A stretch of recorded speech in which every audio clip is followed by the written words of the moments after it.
आदरणीय अध्यक्ष महोदय, गीता में एक श्लोक है, यदा यदा हि धर्मस्य ग्लानिर्भवति भारत अभ्युत्थानं धर्मस्य तदात्मानं सृजाम्यहम्। इस श्लोक का मतलब है भगवान श्री कृष्ण अर्जुन कोई नहीं कह रहे, अर्जुन के जरिए पूरी सृष्टि को कहने की कोशिश कर रहे हैं कि जब जब पृथ्वी के ऊपर धर्म को कुचला जाएगा और जब जब अधर्म बहुत ज्यादा हो जाएगा, तब तब मैं उत्पन्न होऊंगा, तब तब मैं अवतार लूंगा। एक तरह से भगवान ने मानव जाति को एक बहुत बड़ा भरोसा दिया है। कई ऐसे मौके आते हैं मानव इतिहास में जब अधर्म बहुत ज्यादा हो जाता है, बहुत ज्यादा हो जाता है और लोगों को लगने लगता है कि सच्चाई से कुछ नहीं होगा, ईमानदारी से कुछ नहीं होगा, अधर्म करने से ही होगा। चारों तरफ अधर्म का बोलबाला हो जाता है, आदमी, अच्छे लोग उम्मीद खो बैठते हैं। ऐसे मौकों के लिए भगवान ने इस मानव जाति को ये भरोसा दिया है कि अगर ऐसा मौका आएगा तब तब मैं मानव जाति के कल्याण के लिए और मानव जाति को उस परिस्थिति से निकालने के लिए मैं अवतार लूंगा या उत्पन्न होऊंगा। ये बहुत बड़ा भरोसा है भगवान का मानव जाति को। आज हमारे देश के अंदर जो घटित हो रहा है, ये कुछ उसी तरह की परिस्थिति है। चारों तरफ अधर्म का बोलबाला है, चारों तरफ इतना अधर्म हो गया है, इतना अधर्म हो गया है, चारों तरफ इतना अधर्म का बोलबाला है कि लोगों को लगने लगा है, आपस में चर्चा करने लगे हैं कि यार अब ईमानदारी से कोई फायदा नहीं है, अब सच्चाई से कोई फायदा नहीं है, सच्चाई के रास्ते पे चलने से कोई फायदा नहीं है। और लोग देख रहे हैं इतने बड़े बड़े षड्यंत्र चल रहे हैं, इतने बड़े बड़े कुकर्म चल रहे हैं, बड़े से बड़े स्तर के ऊपर चल रहे हैं। जो लोग कुकर्म कर रहे हैं, लोग देख रहे हैं उनकी तो तरक्की हो रही है। जो लोग अधर्म कर रहे हैं, लोग देख रहे हैं उनकी तो तरक्की हो रही है।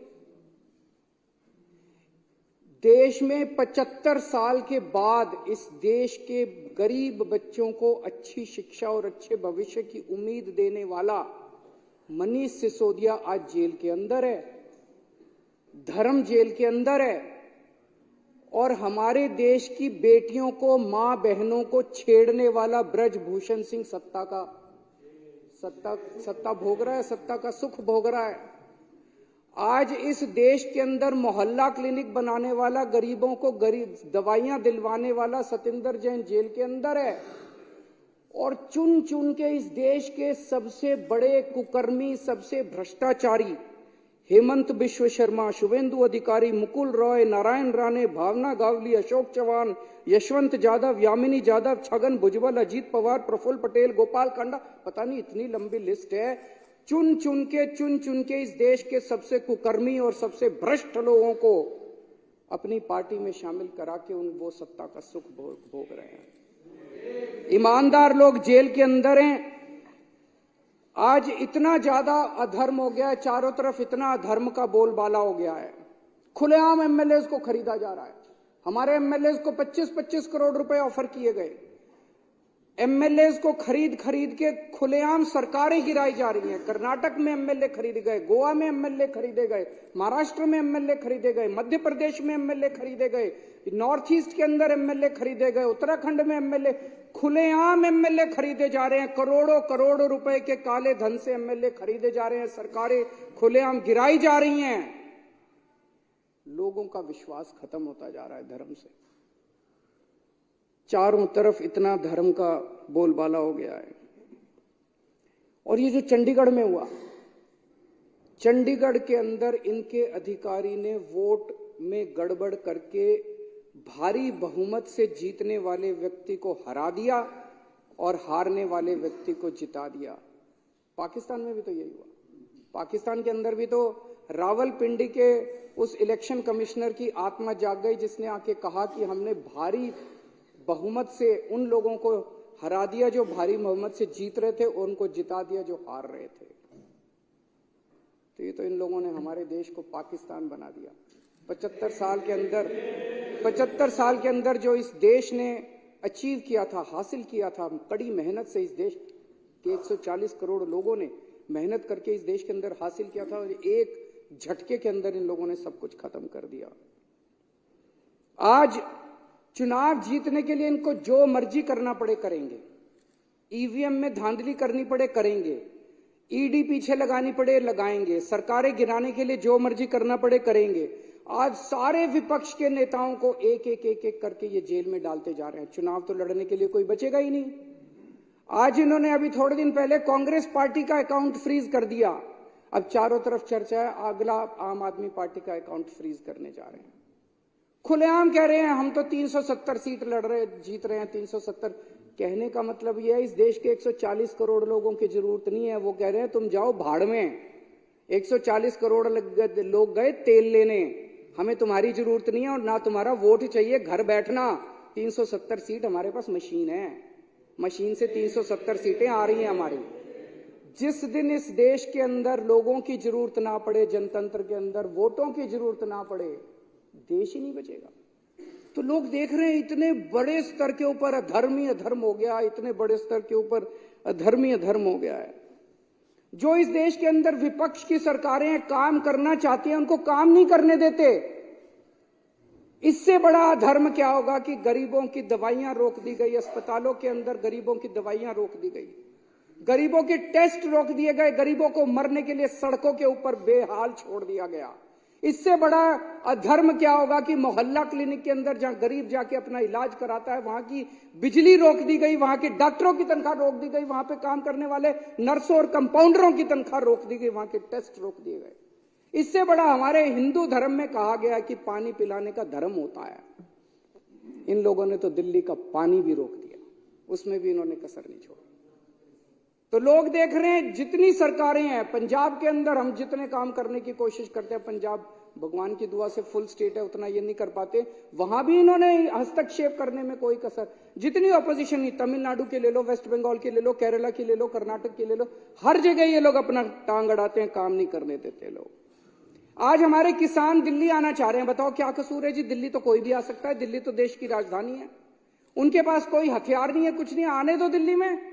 हमने भी तो रामलीला मैदान में आंदोलन किया था, रामलीला मैदान दे दो, बैठ जाएंगे बेचारे। अपना अधिकार, अपनी आवाज उठाने का तो सबको अधिकार है, आर्टिकल 19 के अंदर संविधान के। किसानों को नहीं आने देते, ना उनकी फसलों का दाम। वो क्या मांग रहे हैं? वो कह रहे हैं कि हम जो फसल पैदा करते हैं हमें अपनी फसलों का पूरा दाम मिलना चाहिए। बिल्कुल मिलना चाहिए, फसलों का दाम भी नहीं देंगे, प्रोटेस्ट भी नहीं करने देंगे। आज इस देश का युवा बेरोजगार है, उसको नौकरी देने के इनके पास कुछ नहीं है, दर दर की ठोकरें खा रहा है। व्यापारी बुरे हाल है, महिलाएं, उनका घर का खर्चा नहीं चल रहा, महंगाई इन लोगों ने इतनी ज्यादा कर दी। और एक गरीब दिल्ली के अंदर हम देख रहे हैं कि झुग्गियां एक के बाद एक झुग्गियां तोड़ी जा रही है। तो खुलेआम इतना अधर्म हो गया, खुलेआम इतना चारों तरफ इतना ज्यादा अधर्म हो गया कि अब भगवान ने तय किया कि मुझे अवतार लेना पड़ेगा। समय आ गया जब मुझे उत्पन्न होना पड़ेगा और पिछले मुझे हस्तक्षेप करना पड़ेगा। और पिछले कुछ दिनों की घटनाएं ये दिखाती हैं कि भगवान ने सीधे तौर पे हस्तक्षेप करने की और उत्पन्न होने का निर्णय ले लिया है।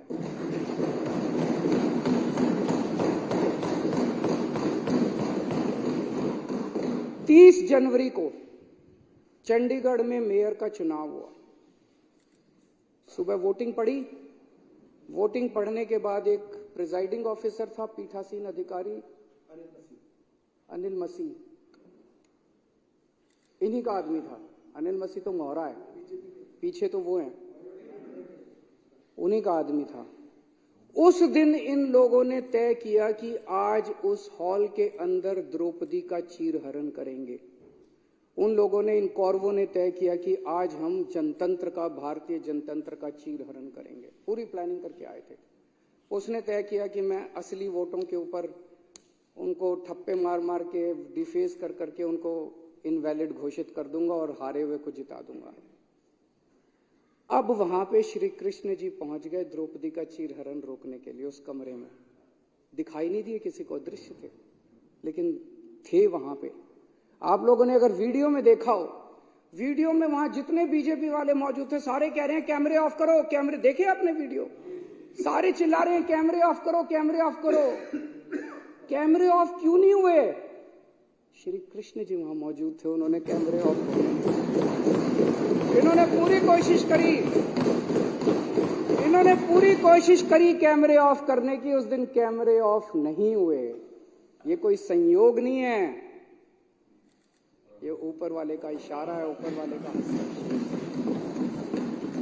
इतनी बड़ी दुनिया की सबसे बड़ी पार्टी जो पूरे दुनिया के अंदर, हम तो सबसे बड़ी पार्टी, सबसे बड़ी पार्टी को 5 मिनट के अंदर भगवान ने पूरे देश के सामने बेनकाब कर दिया।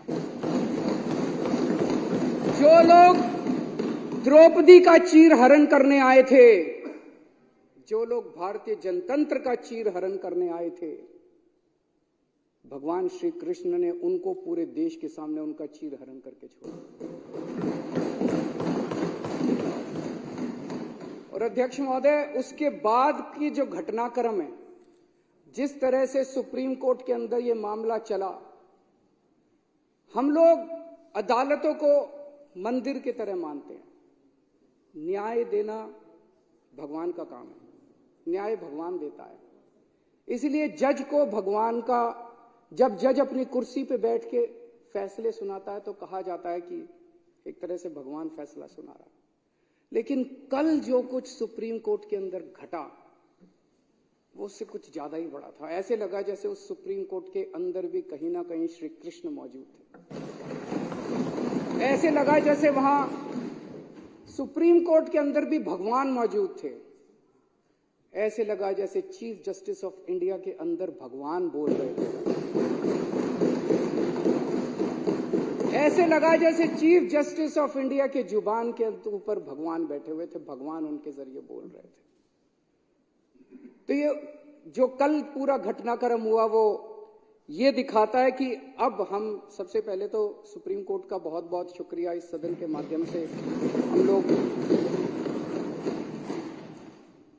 हम इस सदन के माध्यम से सुप्रीम कोर्ट का शुक्रिया अदा करना चाहते हैं, उस पूरी बेंच का शुक्रिया अदा करना चाहते हैं, खासकर चीफ जस्टिस ऑफ इंडिया का शुक्रिया अदा करना चाहते हैं, जिन्होंने इतने कठिन समय के अंदर हमारे देश को, जनतंत्र को बचाने का काम किया।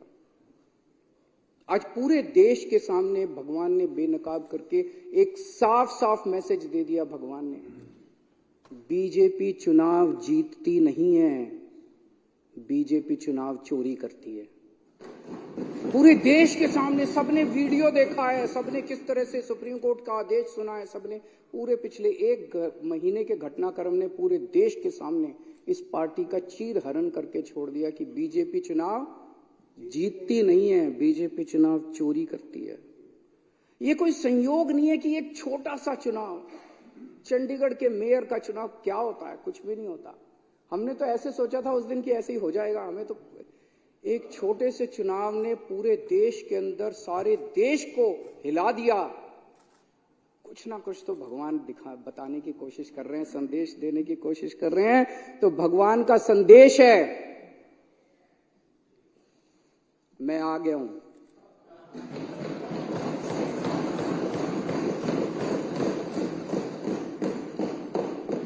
बीजेपी पाप कर रही है, बीजेपी अधर्म कर रही है, अब ये नहीं चलेगा।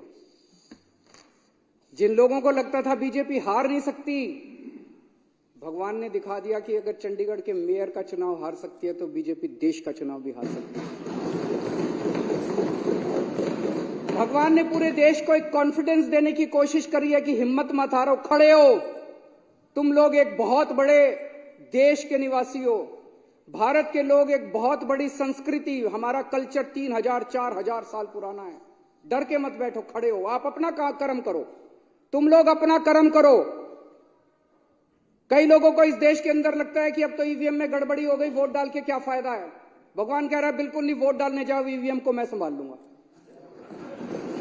सारे जने वोट डालने जाओ, कोई बिना वोट के मत रहना। वोट डालने जाओ, आवाज उठाओ, प्रदर्शन करो, इनके खिलाफ खड़े हो, भगवान तुम्हारे साथ है। जैसे भगवान ने इनको बेनकाब किया चंडीगढ़ के चुनाव में, भगवान आने वाले समय में भी इनको बेनकाब करेगा और सत्य का साथ देगा। हताश होकर मत बैठो। ये धर्म और अधर्म की लड़ाई है, ये पाप और पुण्य की लड़ाई है। अब आप लोगों को तय करना है कि आप धर्म के साथ हो कि आप अधर्म के साथ हो, आप पाप के साथ हो कि आप पुण्य के साथ हो। जब पांडवों को वनवास जाना पड़ा तो एक बार तो लगा कि अधर्म जीत गया। जब भगवान राम को वनवास जाना पड़ा एक बार तो लगा कि अधर्म जीत गया। जब दुर्योधन का राज्य आया, जब कंस का राज्य आया, जब रावण की अति हुई तो एक बार तो लगा कि अधर्म जीत गया, लेकिन अंत में तो धर्म जीता। आज भी जब चारों तरफ बीजेपी का अधर्म फैला हुआ है तो एक बार लगता है कि अधर्म जीत गया। ऐसे लगता है ना कई बार, ये तो हार ही नहीं रहे जी, ये तो एक बार लगता है धर्म जीत गया, लेकिन धर्म जीतेगा, अंत में धर्म जीतेगा।